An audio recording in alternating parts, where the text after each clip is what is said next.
Sebuah video memperlihatkan beberapa orang berpakaian TNI sedang berusaha menarik mobil mogok di tengah lumpur.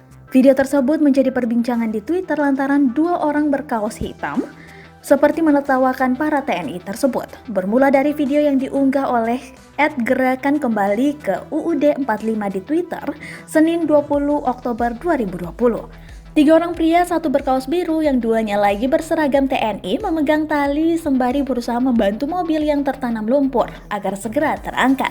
Sedangkan satu lainnya berseragam TNI menyetir mobil berusaha menarik mobil Jeep Wrangler Rubicon dengan nomor plat TNI yang sudah diikatkan tali tersebut. Ada 3 penumpang di dalam mobil, 2 duduk di belakang dan 1 orang kebagian merekam. Hanya saja belum diketahui lokasi dan waktu peristiwa tersebut.